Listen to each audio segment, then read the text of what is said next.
여러분, 오늘 이 이야기부터 시작하겠습니다. 충청남도 천안에 사시는 김병수 어르신 이야기입니다. 올해 75이신데요. 평소에 건강관리에 정말 신경을 많이 쓰시는 분입니다. 매일 아침 동네 뒷산을 오르시고 비타민도 꼬박꼬박 챙겨 드시고 건강식품도 여러 가지 드시던 분이었습니다. 그런데 어느 날 아침 손자가 놀러 왔을 때 일이 벌어졌습니다. 손자를 번쩍 안아 올리려고 했는데 팔에서 힘이 빠져나가는 느낌이 드셨대요. 제대로 앉지 못하셨습니다. 그날 저녁 체중계에 올라가 봤더니 몸무게는 그대로였습니다. 하지만 허벅지 둘레를 재보니 3년 전보다 무려 4cm 가까이 줄어 있었습니다. 바지를 입을 때마다 헐렁한 게 느껴지셨던 게 이해가 됐습니다. 몸무게는 그대로인데 근육은 사라지고 그 빈자리를 지방이 채우고 있었던 겁니다. 이 이야기를 처음 들었을 때 저도 가슴이 철렁했습니다. 건강에 그렇게 신경 쓰시던 분이셨는데 말이죠. 여러분, 혹시 지금 이런 증상이 있으신가요? 계단을 오를 때 전보다 훨씬 힘드신가요? 아침에 자리에서 일어날 때 다리에 힘이 없으신가요? 손에 힘이 없어서 병뚜껑을 따기가 힘드신 적 있으신가요? 이건 그냥 나이 탓이 아닙니다. 오늘 영상을 끝까지 보시면 왜 이런 일이 일어나는지 그리고 어떻게 막을 수 있는지 정확히 아시게 됩니다. 지금 이 순간 한국 어르신 10분 중 한 분은 근감소증을 앓고 계십니다. 더 무서운 건 이 근감소증이 사망 위험을 2배에서 4배까지 높인다는 겁니다. 2036년 세계보건기구가 공식 질병 코드를 부여했고 우리나라도 2021년부터 정식 질병으로 인정했습니다. 하지만 대부분의 분들이 아직도 이게 그냥 늙으면 생기는 일이라고 생각하십니다. 오늘 여러분께 아주 좋은 소식을 드리겠습니다. 이 근감소증을 막을 수 있는 방법이 있습니다. 비싼 약도 필요 없고 복잡한 운동도 필요 없습니다. 우리 동네 마트에서 쉽게 살 수 있는 8가지 채소가 여러분의 근육을 살립니다. 오늘 그 8가지를 하나씩 공개해 드리겠습니다. 왜 이 채소들이 효과가 있는지, 어떻게 드셔야 되는지, 오늘 당장 실천할 수 있는 방법까지 모두 알려드리겠습니다. 자, 그러면 오늘 이 영상에서 무엇을 배우실 수 있는지 먼저 간단히 말씀드리겠습니다. 첫째, 근감소증이 왜 단순한 노화 현상이 아닌지 그리고 왜 이게 이렇게 위험한지 제대로 이해하게 되실 겁니다. 둘째, 지금 바로 내 근육 상태가 어떤지 확인할 수 있는 5가지 자가 진단법을 드리겠습니다. 셋째, 근육을 지키고 키우는 8가지 채소를 8위부터 1위까지 순서대로 왜 그 채소가 효과가 있는지 구체적인 이유와 함께 알려드리겠습니다. 그리고 마지막으로 오늘 당장 실천하실 수 있는 하루 식단표를 드리겠습니다. 생각보다 훨씬 쉽습니다. 끝까지 함께 해주세요. 오늘 영상이 기대되신다면 지금 바로 좋아요 버튼 한번 눌러주세요. 그럼 지금 바로 시작하겠습니다. 여러분, 근감소증이라는 말 들어보셨죠? 영어로는 사르코페니아라고 합니다. 쉽게 말해서 나이가 들면서 근육이 줄어드는 병입니다. 그런데 대부분의 분들이 이게 병이라는 걸 모르십니다. 그냥 나이 들면 당연히 약해지는 거라고 생각하십니다. 하지만 이건 치료가 필요한 질병입니다. 이미 전 세계가 그렇게 인정했습니다. 우리 몸의 근육은 30대부터 서서히 줄어들기 시작합니다. 40대가 되면 매년 약 1%씩 감소합니다. 그런데 70세가 넘으면 속도가 확 빨라집니다. 매년 3%에서 4% 가까이 줄어듭니다. 10년이면 30에서 40%가 사라지는 겁니다. 이 근육은 한 번 줄어들면 다시 만들기가 젊었을 때보다 훨씬 어렵습니다. 잠깐, 그러면 왜 이렇게 무서울까요? 근육이 단순히 몸을 움직이는 역할만 한다고 생각하시는 분들이 많습니다. 하지만 근육은 우리 몸에서 정말 많은 일을 합니다. 근육은 혈당을 조절하고 면역력을 지키고 뼈를 튼튼하게 만들고 심지어 뇌 기능에도 영향을 줍니다. 마치 집의 기둥과 같은 겁니다. 기둥이 튼튼해야 지붕도 벽도 무너지지 않습니다. 근육이 줄어들면 우리 몸 전체가 흔들리기 시작하는 겁니다. 국민건강영양조사 자료를 분석한 결과 70세 이상 어르신 10명 중 1명이 근감소증을 앓고 있습니다. 그리고 더 충격적인 데이터가 있습니다. 70세 이상 어르신 560명을 6년 동안 추적조사한 연구에서 근육량과 근력이 모두 부족한 분들의 사망 위험이 4.1배나 높았습니다. 보행 속도까지 느리면 사망 위험이 5배까지 치솟았습니다. 5배입니다, 여러분. 이게 단순한 노화 현상이겠습니까? 그리고 낙상 문제도 있습니다. 우리나라 65세 이상 어르신 낙상 사고의 주요 원인 중 하나가 바로 근력 저하입니다. 근육이 약해지면 균형을 잡는 능력이 떨어지고 작은 충격에도 쉽게 쓰러집니다. 낙상 후 골절이 생기면 회복이 너무 오래 걸리고 그 과정에서 폐렴 같은 합병증이 생기는 경우가 많습니다. 이 모든 시작이 바로 근육 감소입니다. 자, 이제 이해하셨죠? 근감소증이 왜 이렇게 무서운 병인지. 하지만 걱정만 하고 계실 필요는 없습니다. 지금부터 제대로 알고 대처하면 됩니다. 지금까지 근감소증이 얼마나 무서운지 말씀드렸습니다. 그렇다면 왜 이런 일이 우리 몸에서 일어나는지 다음으로 넘어가겠습니다. 여러분, 우리 몸의 근육은 왜 나이가 들면서 사라지는 걸까요? 이 이유를 알아야 제대로 막을 수 있습니다. 원인은 크게 세 가지입니다. 첫 번째 원인은 단백질 합성 능력 저하입니다. 젊었을 때는 단백질을 먹으면 우리 몸이 그걸 아주 효율적으로 근육으로 바꿉니다. 그런데 70세가 넘으면 이 능력이 크게 떨어집니다. 같은 양의 단백질을 먹어도 근육으로 만들어지는 비율이 젊은 사람의 절반 수준밖에 안 됩니다. 쉽게 말하면 같은 재료를 줘도 공장 생산 효율이 떨어지는 겁니다. 그래서 더 많은, 더 좋은 재료를 공급해줘야 합니다. 두 번째 원인은 만성 염증입니다. 의학 용어로 인플라메이징이라고 하는데요. 나이가 들면서 우리 몸속에 염증을 유발하는 물질이 조금씩 쌓입니다. 이 염증 물질이 근육 단백질을 분해하는 효소를 활성화시킵니다. 아무리 단백질을 먹어도 이 염증 때문에 근육이 만들어지는 속도보다 분해되는 속도가 더 빠르면 소용이 없습니다. 마치 밑 빠진 독에 물 붓기와 같은 겁니다. 세 번째 원인은 호르몬 변화입니다. 남성의 경우 테스토스테론이 줄어들고 여성의 경우 에스트로겐이 줄어듭니다. 이 호르몬들이 근육 합성을 도와주는 역할을 하는데 이게 줄어드니 근육을 만들기가 더 어려워집니다. 게다가 성장 호르몬도 줄어들면서 근육 회복 속도가 느려집니다. 70세의 몸은 20세의 몸과 같은 자극을 줘도 훨씬 천천히 반응합니다. 그런데 여기에 한 가지 더 중요한 문제가 있습니다. 바로 단백질 섭취 부족입니다. 많은 어르신들이 나이가 들면 적게 먹어야 한다고 생각하십니다. 소화도 안 되고 속도 불편하니까요. 그래서 밥만 드시고 단백질 반찬은 조금밖에 안 드시는 경우가 많습니다. 하지만 사실은 반대입니다. 나이가 들수록 더 많은 단백질이 필요합니다. 왜냐하면 효율이 떨어졌으니까요. 같은 결과를 얻으려면 더 많은 재료를 투입해야 합니다. 이 세 가지 원인, 단백질 합성 능력 저하, 만성 염증, 호르몬 변화, 이것들이 합쳐져서 근감소증을 만듭니다. 이해가 되셨나요? 자, 그렇다면 이제 여러분 자신의 상태를 확인해 볼 차례입니다. 자, 이제 아주 중요한 부분입니다.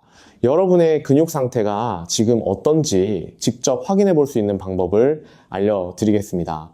집에서 바로 할 수 있는 5가지 자가 진단입니다.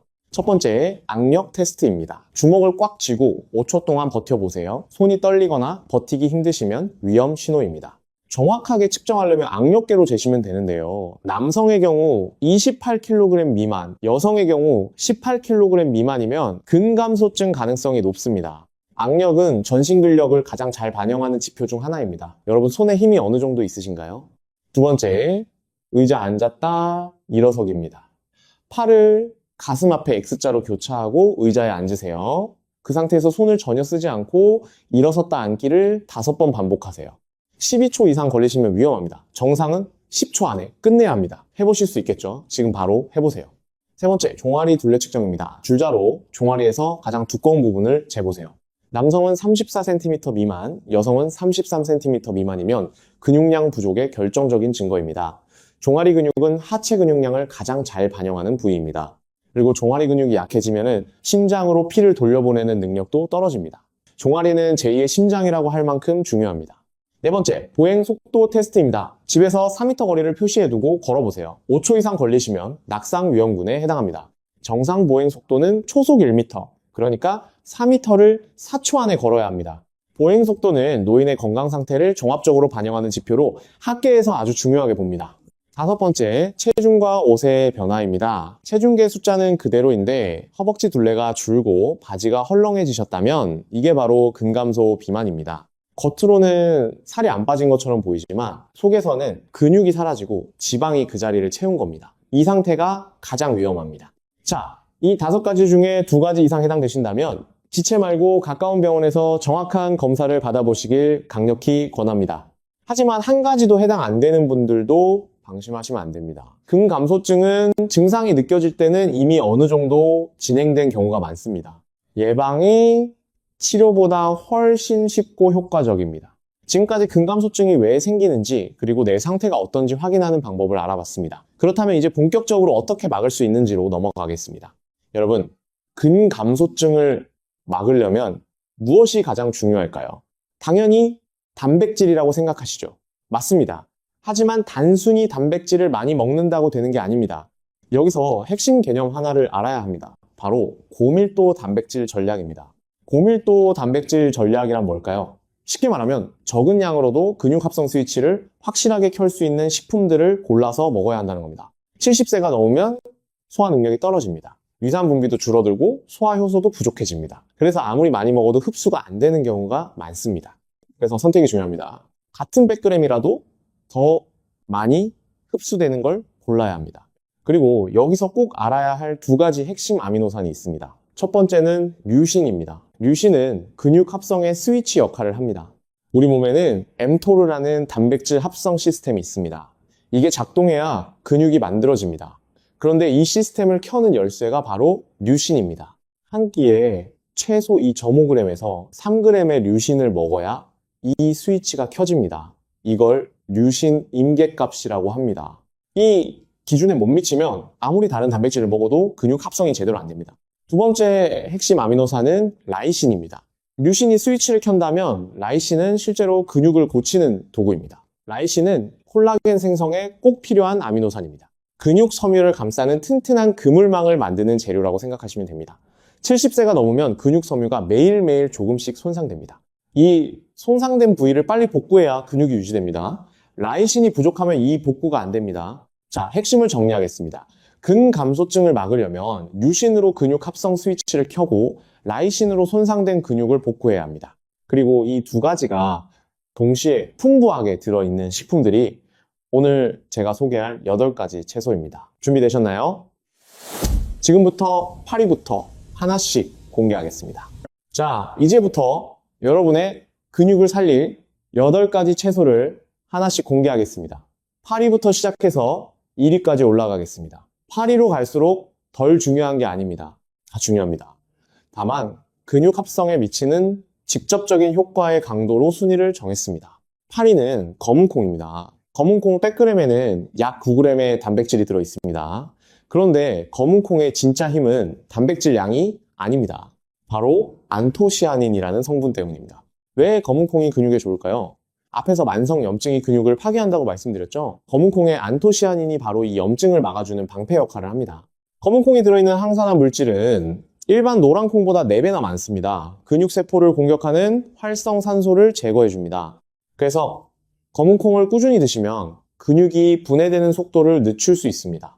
단백질을 공급하면서 동시에 그 단백질이 분해되는 걸 막아주는 역할을 합니다. 일석이조입니다. 검은콩밥으로 드시거나 삶아서 반찬으로 드시면 됩니다. 흑임자, 흑두라고도 불리는 검은콩 기억해 두세요. 그런데 여기서 중요한 포인트가 있습니다. 검은콩은 반드시 삶아서 드셔야 합니다. 생콩에는 소화를 방해하는 성분이 들어있습니다. 충분히 삶아야 이 성분이 없어지고 단백질 흡수율도 높아집니다. 압력솥에 넣고 푹 삶으시면 제일 좋습니다. 자, 8위 검은콩 기억하셨죠? 다음은 7위입니다. 7위는 핀토빈입니다. 핀토라고 하면 낯선 분들도 계실 텐데요. 얼룩 무늬가 있는 콩입니다. 대형 마트나 인터넷에서 쉽게 구하실 수 있습니다. 100g당 약 9g의 단백질을 가지고 있습니다.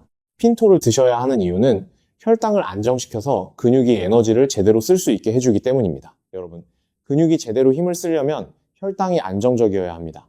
혈당이 오르락 내리락 하면 근육세포가 에너지를 제대로 쓰지 못합니다. 특히 식후에 혈당이 급격히 오르면 인슐린이 과다 분비되고 그러면 근육세포의 신호 전달 체계가 망가집니다. 핀토에는 식이섬유와 마그네슘, 칼륨 같은 미네랄이 풍부합니다. 식이섬유는 당의 흡수를 천천히 만들어서 혈당이 급격히 오르는 걸 막아줍니다. 그리고 마그네슘과 칼륨은 근육세포 안팎으로 영양소가 드나드는 통로를 원활하게 만들어줍니다. 마치 근육세포의 문을 여는 열쇠 같은 역할입니다. 이 미네랄이 부족하면 아무리 단백질을 먹어도 근육세포 안으로 흡수가 잘 안 됩니다. 핀토는 삶아서 샐러드에 넣거나 밥에 넣어서 콩밥으로 드시면 됩니다. 아니면 두루치기처럼 볶아서 반찬으로 드셔도 좋습니다. 다음 6위입니다. 6위는 강낭콩입니다. 파티라고도 부르는 빨간 강낭콩 다들 잘 아시죠? 100g당 약 9g의 단백질을 함유하고 있습니다. 강낭콩을 드셔야 하는 이유는 저항성 전분이 풍부해서 오후 근력 저하를 방지해주기 때문입니다. 많은 어르신들이 아침엔 괜찮으신데 오후만 되면 갑자기 기운이 빠지고 다리에 힘이 없다고 하십니다. 이게 바로 에너지 공급이 끊겼다는 신호입니다. 일반 탄수화물은 빨리 소화돼서 급격한 에너지를 주지만 금방 떨어집니다. 그래서 오후에 힘이 없어지는 겁니다. 강낭콩의 저항성 전분은 소화가 천천히 됩니다. 아침에 드시면 오후까지 천천히 꾸준히 에너지를 공급해줍니다. 마치 장작을 떼는 것처럼 오래 타면서 계속 열을 내는 겁니다. 이렇게 지속적인 에너지 공급이 되면은 근육이 하루 종일 안정적으로 힘을 쓸 수 있습니다. 강낭콩은 팥밥 만들 때처럼 밥에 넣어서 드시거나 삶아서 반찬으로 드시면 됩니다. 단 강낭콩은 반드시 충분히 익혀야 합니다. 덜 익은 강낭콩에는 독성 성분이 있습니다. 10분 이상 충분히 삶아서 드세요. 자, 지금까지 8위 검은콩, 7위 핀토, 6위 강낭콩을 알아봤습니다. 이 세 가지만 해도 염증을 막고 혈당을 안정시키고 지속적인 에너지를 공급해주는 역할을 합니다. 다음은 5위부터입니다. 점점 더 강력해집니다. 여러분 여기서 잠깐 지금까지 말씀드린 내용을 정리하겠습니다. 근감소증은 단순한 노화가 아닌 질병입니다. 사망 위험을 4배까지 높입니다.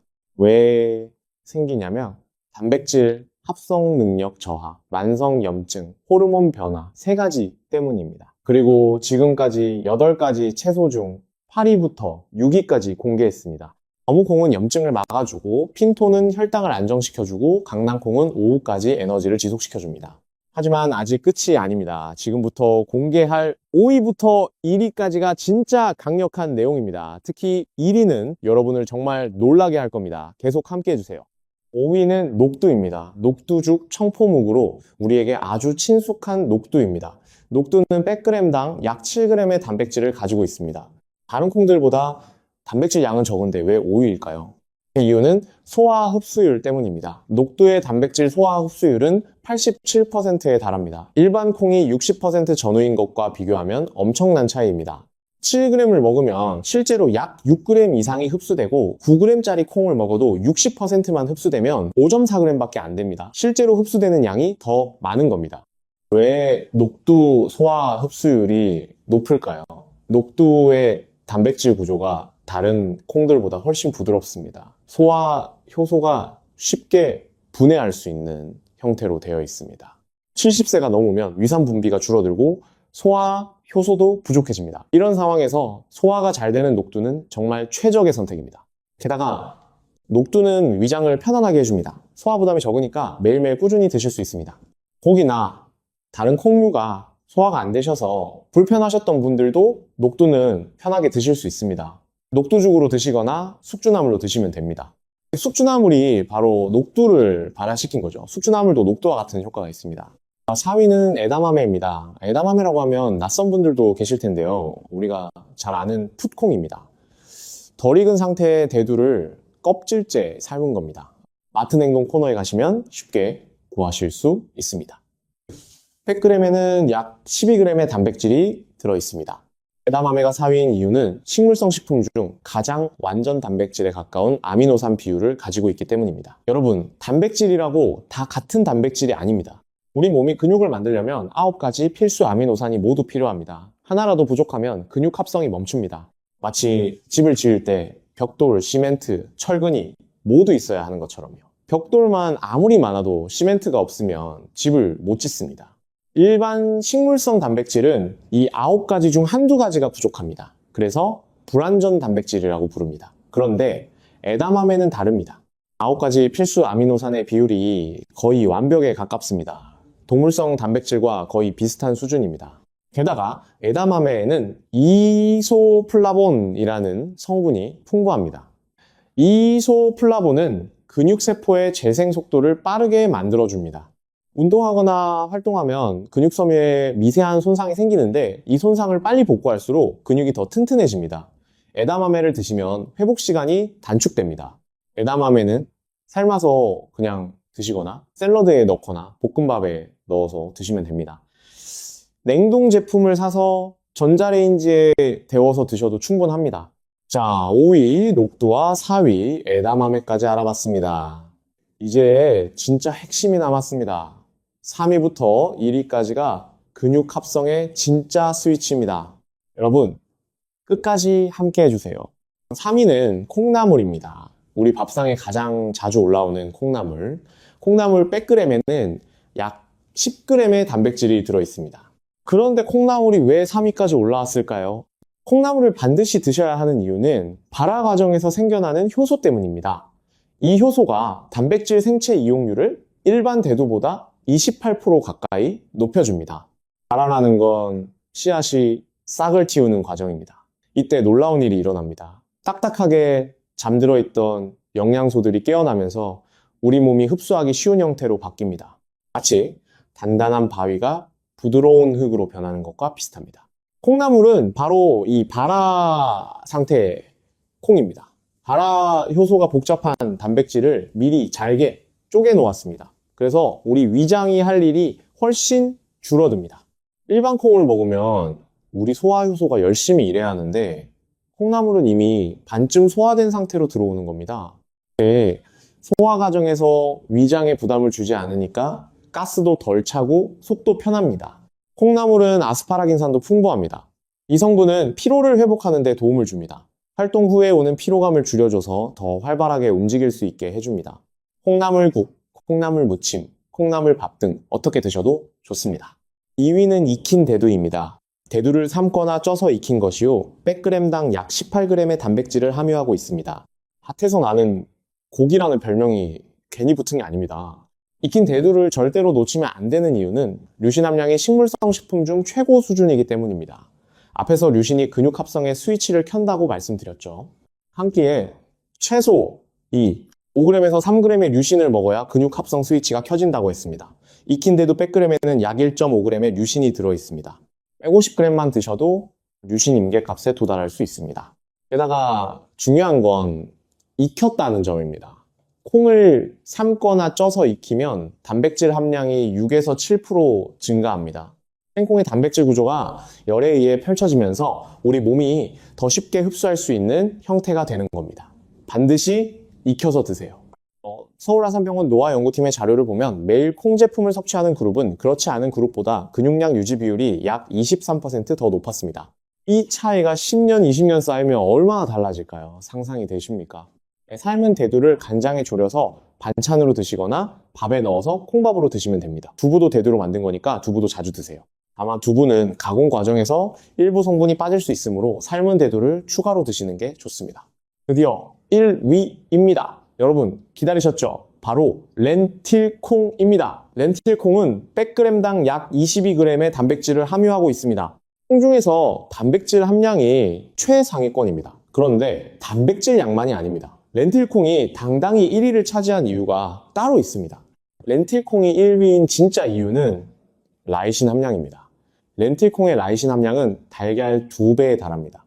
앞에서 라이신이 근육을 실제로 복구하는 도구라고 말씀드렸죠. 손상된 근육 섬유를 감싸고 있는 콜라겐을 만드는 핵심 재료입니다. 70세 이후에는 매일매일 미세하게 손상이 일어나는데 이 손상된 부위를 빨리 복구해야 근육이 유지됩니다. 렌틸콩의 풍부한 라이신이 이 복구 작업을 빠르게 해줍니다. 거기다 렌틸콩에는 철분과 엽산도 풍부합니다. 철분은 우리 몸 전체에 산소를 나르는 적혈구를 만드는데 꼭 필요합니다. 근육도 산소가 있어야 제대로 움직입니다. 산소 공급이 부족하면 아무리 좋은 단백질을 먹어도 근육이 힘을 쓰지 못합니다. 엽산은 새로운 세포를 만드는데 필수적입니다. 이 세 가지 라이신, 철분, 엽산이 결합하면 근섬유 복구, 산소 공급, 세포 재생이 동시에 일어납니다. 그리고 렌틸콩은 조리가 가장 쉬운 콩이기도 합니다. 다른 콩들은 미리 불려야 하는데 렌틸콩은 불리지 않아도 됩니다. 물에 넣고 20분에서 25분만 삶으면 됩니다. 밥에 넣어서 콩밥으로 드시거나 수프로 만들거나 샐러드에 넣거나 삶아서 간장에 묻혀서 드시면 됩니다. 이 정도 어르신 이야기로 돌아가 보겠습니다. 제가 앞에서 말씀드렸던 천안의 김병수 어르신이요. 이 8가지 채소 이야기를 들으시고 바로 실천하기 시작하셨습니다. 처음엔 콩을 이렇게 매일 먹어야 하나 싶으셨대요. 근데 일주일이 지나자 확실히 몸이 달라지는 게 느껴지셨답니다. 오후에 힘이 빠지는 게 줄었고 계단 오를 때 숨이 덜 찼습니다. 한 달 후에는 악력도 높아지고 종아리 둘레도 1cm 늘었습니다. 2달 후엔 손자를 번쩍 안아 올리셨다고 합니다. 정말 뿌듯한 이야기입니다. 자, 이제 여러분이 정말 궁금해하실 부분입니다. 이 8가지를 어떻게 먹어야 하는지 구체적인 실천 방법입니다. 오늘 제가 드릴 실천법의 이름은 333법칙입니다. 3가지 숫자입니다. 첫 번째 3은 하루 3끼입니다. 단백질을 3끼에 골고루 나눠서 드셔야 합니다.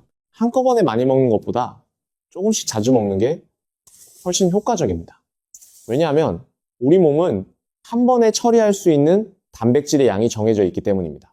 한 끼에 100g을 먹는다고 100g이 다 근육이 되는 게 아닙니다. 두 번째 3은 한 끼당 25에서 30g의 단백질입니다. 이게 목표입니다. 70세 이상 어르신의 하루 단백질 필요량은 체중 1kg당 1.2에서 1.5g 정도입니다. 60kg이시면 하루 72에서 90g이 필요합니다. 3끼로 나누면 한 끼당 25에서 30g입니다. 세 번째 3은 류신 2.5에서 3g입니다. 한 끼에 최소 이만큼은 확보해야 근육 합성 스위치가 켜집니다. 이 3가지가 333법칙입니다. 네, 3끼, 한 끼 25에서 30g, 류신 2.5에서 3g. 어렵지 않죠? 그러면 실제 식단을 알려드리겠습니다. 아침 식단부터 보겠습니다. 두부찌개 한 그릇에 검은 콩밥 한 공기입니다. 두부 150g에 단백질 약 11g, 검은 콩밥 한 공기에 약 10g, 여기에 계란찜이나 멸치볶음을 더하시면 총 25g 이상이 됩니다. 특히 두부는 대두로 만든 거니까 류신도 풍부합니다. 아침부터 근육 합성 스위치를 확실하게 켜는 겁니다. 점심에는 렌틸콩 샐러드와 에다마메입니다. 렌틸콩을 삶아서 방울토마토, 오이, 양상추와 섞으세요. 여기에 에다마메를 한 줌 더 얹으세요. 렌틸콩 100g에 22g, 에다마메 50g에 6g, 총 28g이 넘습니다. 라이신으로 근섬유를 복구하고 이소플라본으로 회복 속도를 높이는 완벽한 조합입니다. 드레싱은 올리브유와 레몬즙으로 간단하게 만드세요. 저녁에는 콩나물국과 익힌 대두 반찬입니다. 콩나물국 한 그릇에 약 8g, 삶은 대두 80g에 약 14g. 여기에 생선구이나 계란찜을 곁들이시면 충분히 25g을 채울 수 있습니다. 저녁에는 소화 흡수가 잘 되는 콩나물로 위장 부담을 줄이면서도 단백질은 확실하게 챙기는 겁니다. 오후 간식으로는 강낭콩이나 핀토를 삶아서 조금씩 드세요. 오후 3시쯤 한 줌 정도면 저녁까지 에너지가 끊기지 않습니다. 그리고 녹두는 어떻게 드시냐고요? 아침이나 점심에 숙주나물 무침을 반찬으로 올리시면 됩니다. 숙주나물이 바로 녹두 발화채소니까요. 녹두죽을 아침으로 드시는 것도 아주 좋습니다. 소화가 잘 안 되시는 날에는 녹두죽 한 그릇이 최고입니다. 여러분, 콩을 먹다 보면 가스가 차고 소화가 안 된다는 분들이 많습니다. 이걸 해결하는 방법이 있습니다. 콩을 하룻밤 물에 불려두세요. 불린 물은 버리고 새 물에 삶으세요. 삶을 때 나오는 하얀 거품도 걷어내세요. 그 거품에 소화가 안 되는 당 성분이 들어있습니다. 이렇게 하면 가스가 훨씬 줄어듭니다. 그리고 처음에는 소량부터 시작하시고 일주일에 걸쳐 서서히 양을 늘리면 장이 적응합니다. 자, 이제 마지막으로 아주 중요한 이야기를 드리겠습니다. 바로 장, 근육, 축에 대한 이야기입니다. 여러분, 이 모든 콩들이 여러분의 근육에 도달하려면 반드시 장을 거쳐야 합니다. 최근 연구에서 장, 근육, 축이라는 개념이 주목받고 있습니다. 장 건강이 나쁘면 근육도 나빠진다는 겁니다. 쉽게 말씀드릴게요. 장 속에 나쁜 균이 많으면 독소가 만들어집니다. 이 독소가 혈관을 타고 근육으로 가서 염증을 일으킵니다. 근육에 염증이 생기면 아무리 단백질을 먹어도 합성이 잘 안 됩니다. 마치 공장이 돌아가도 원자재 공급 라인이 막혀 있으면 소용없는 것과 같습니다. 그런데 오늘 말씀드린 콩 종류들에 들어있는 식이섬유가 바로 장내 좋은 균의 먹이가 됩니다. 좋은 균이 많아지면 독소 생성이 줄어들고 근육 염증이 가라앉습니다. 그제야 근육 합성이 원활해지는 겁니다. 콩 한 가지가 단백질 공급과 장 건강 개선이라는 2가지 역할을 동시에 하는 겁니다. 정말 대단하지 않습니까? 여기서 한 가지 팁을 더 드리겠습니다. 김치를 함께 드시면 효과가 더 좋습니다. 김치의 유산균이 장 속 좋은 균을 더욱 늘려줍니다. 콩나물국에 잘 익은 김치 한 가지, 아침 밥상에 두부찌개와 김치. 이게 바로 우리 전통 밥상이 왜 건강에 좋은지의 이유입니다. 우리 할머니, 할아버지가 드시던 밥상에 이미 답이 있었던 겁니다. 또 한 가지 중요한 것이 있습니다. 단백질을 먹는 타이밍도 중요합니다. 활동 후 1시간 이내에 단백질을 섭취하면 근육 합성 효율이 높아집니다. 운동하신 날은 운동 후 1시간 안에 콩나물국이나 두부찌개 한 그릇 드세요. 그리고 아침 기상 후 30분 이내에도 단백질을 섭취하면 좋습니다. 밤새 공복 상태에 있던 근육에 아침 일찍 재료를 공급해 주는 겁니다. 자, 이제 오늘 배운 모든 내용을 정리해 드리겠습니다. 여러분, 오늘 정말 중요한 내용을 많이 말씀드렸습니다. 함께 정리해 보겠습니다. 첫 번째, 근감소증은 단순한 노화 현상이 아닙니다. 세계보건기구가 인정한 공식 질병입니다. 70세 이상에서 사망 위험을 4배 이상 높이는 무서운 병입니다.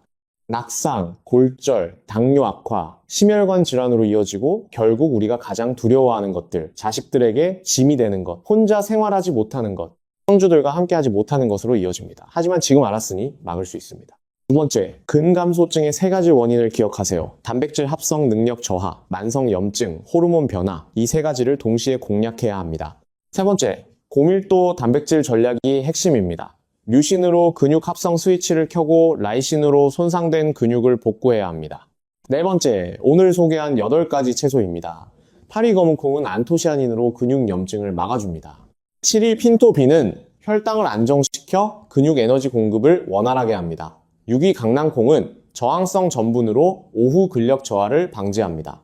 5위 녹두는 87%라는 높은 흡수율로 위장이 약한 분들에게 최적입니다. 4위 에다마메는 완전 단백질에 가까운 아미노산과 이소플라본으로 근육 회복 속도를 높입니다. 3위 콩나물은 발화 효소로 생체 이용률을 높이고 소화 부담을 줄여줍니다. 2위 익힌 대두는 류신 함량이 식물성 식품 중 최고 수준으로 근육 합성 스위치를 직접 댑니다. 그리고 1위 렌틸콩은 달걀의 2배에 달하는 라이신으로 손상된 근섬유를 복구하는 능력이 최고입니다. 5번째, 333 법칙을 실천하세요. 하루 세끼 한 끼당 25에서 30g의 단백질, 그리고 류신이 점호해서 3g. 아침은 두부찌개와 검은콩밥, 점심은 렌틸콩 샐러드와 에다마메, 저녁은 콩나물국과 삶은 대두. 이 기본 틀만 지키셔도 근육을 지킬 수 있습니다. 6번째, 장 건강도 챙기세요. 콩의 식이섬유가 장 건강을 지키고 좋은 장 환경이 근육 합성을 돕습니다. 김치와 함께 드시면 더욱 좋습니다. 우리 전통 밥상이 최고입니다. 자, 여러분, 오늘 이 영상에서 얻으신 정보가 도움이 되셨나요? 여러분은 이제 다른 분들이 모르는 중요한 사실을 알게 되셨습니다. 주변에 근육이 빠진다고 걱정하시는 부모님이나 친척 어른이 계시다면 오늘 이 영상을 꼭 공유해 주세요. 여러분의 공유 한 번이 소중한 분의 건강을 지킬 수 있습니다. 그리고 오늘 당장 할 수 있는 것 한 가지를 정해보세요. 내일 아침 두부찌개를 끓여볼까요? 마트에 들러서 렌틸콩을 사볼까요? 그 작은 한 걸음이 여러분의 근육을 살리는 시작입니다. 김병수 어르신처럼 오늘부터 시작하시면 한 달 후, 2달 후 분명히 달라진 여러분의 몸을 느끼실 수 있을 겁니다. 손자 손녀를 번쩍 안아 올리는 그날까지, 계단을 가뿐하게 오르는 그날까지 우리 함께 건강해집시다. 여러분의 근육은 배신하지 않습니다. 70세든 80세든 지금부터 제대로 챙기면 반드시 돌아옵니다. 너무 늦었다고 포기하지 마세요. 오늘이 가장 빠른 날입니다. 오늘 영상이 도움이 되셨다면 좋아요와 구독 부탁드립니다. 여러분의 구독과 좋아요가 더 많은 분들께 건강 정보를 전달하는 데 큰 힘이 됩니다. 그리고 댓글에 오늘 어떤 콩부터 시작하실지 남겨주세요. 여러분의 실천이 다른 분들께도 용기가 됩니다. 우리 다음에 또 만나요.